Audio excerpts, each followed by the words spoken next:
Leysing og hamskipti. Efnahvörf eru ein tegund efnabreytinga.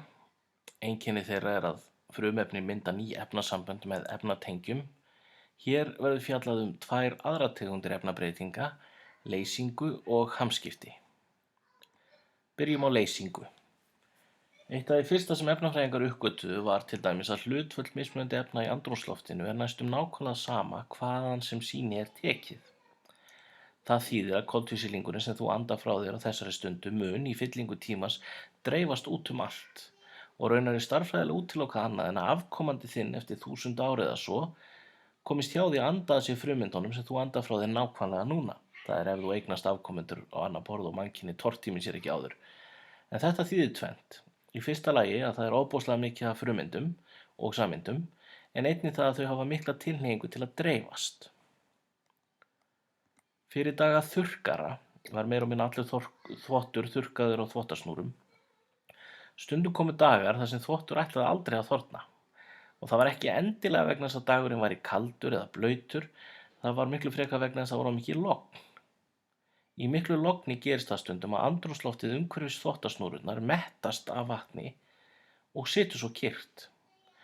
Og jafnvel í hægum vindi þá gerist það ekki. Þá dregur andrúmsloftið í sig rakann úr þvottinum, fýkur svo burt og allt endurtekur sig, enda þornar þvottur best í vindi. Leysing merkir almennt ekki að nein breyting verði á sameindunum sjálfum, bara lengra verði á milli þeirra. Það dreifist.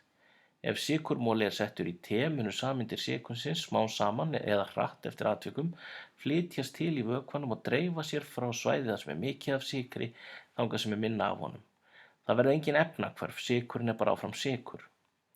Efnið sem leyst upp í kallast leysir og það getur ekki ruglað því saman við sama nafn á tæki sem býr til leysigeisla.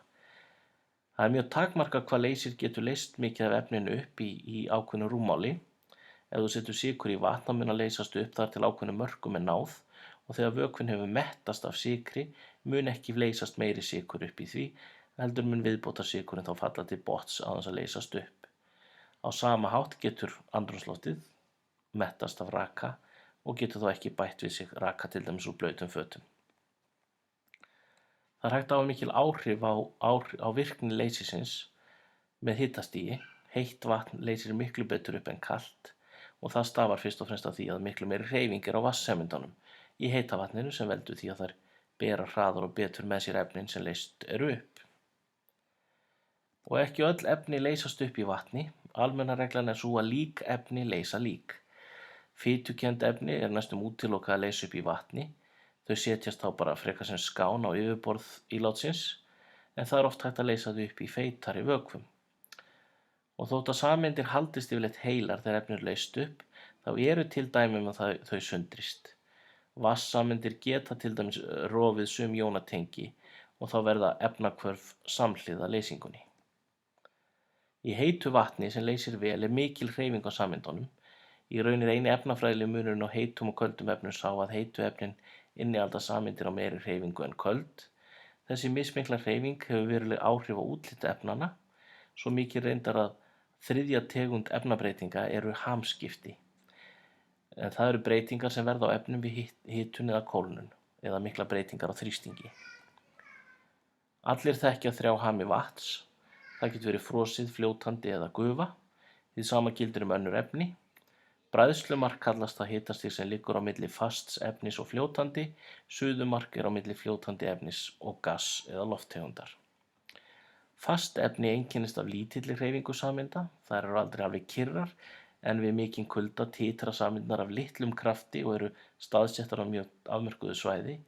Ef efni hitað eykst hreyfing sameindana, við það þenst efnið út, enda kalla meiri hreyfing á meira pláss. Sífellt aukin hitun eykur hreyfinguna ennþá meira og það pláss sem efni tekur. Til dæmis tekur vatn 1700 sinnum meira pláss sem gastegund heldur en sem vökvi. Suðumark og bræðslumark ekki fast fyrir tiltekið efni, þó að Celsiuskvarðinn til dæmis sem við notum dagstaglega sé miðaður við bræðslu og suðumark vatns. Ástæðan svo að hamskipti fara aðeins fram með hreyfing sameindana nær settu marki og það má hægja mjög á hamskiptum með því að auka þrýsting á efninu. Mikill þrýstingur þýðir að þarf meiri orku til að koma sameindunum á hreyfingu og að sama skapi lækkar bræðslu- og suðumark við lágan þrýsting. Eftir því sem ofar er komið í lofthjúpinn þá þynnist andrúmsloftið og þar með loftþrýstingur þess og suðumark og bræðslumark efna lækkar. Á tindi Everestfjalls myndi vatn sjóða við 71 gráðu, þótt það sjóði við 100 gráður við sjávarmál. Ef farið væri með vatnsglas út í geim myndi það sjóða leið og það kæmist í tæri við hinn lága þrýsting sem er í geimnum, en svo myndi það reyndar leið næstu því frjósa. Og vatn á fljótandi formi er þess vegna óhugsandi, nema undir þrýstingi út í geim. Það getur ekki verið til óvarið í geimnum. Það er ein frekar merkileg staðreynd við hamskipti og hún er svo ef þú setur ísmola á pönnu og hitar hann, þá auðvitað byrjar hann að bráðna og bráðum er hann umflotinn af vatni. En það merkilega er þetta að þrátt fyrir að orku sé stöðugt bætt við vatnið, þá mun vatnið ekkert hitna fyrr en allur ísinn hefur tekið hamskiptum og breyst í vatn. Þá fyrst mun vatnið hitna upp að suðumarki og þá endurtekur sagan sig. Gufan mun ekki byrja að hitna umfram 100 gráður fyrr en allt vatnið hefur breyst í gufu og þá mun hún hitna. Og þetta má prófa með einföldum tilraunum. Þá erum við búin að gera grein fyrir 3 efnabreytingum, svona frekar lauslega. Efni geta tekið efnahvörfum, þau geta breyst með leysingum og þau geta tekið hamskiptum.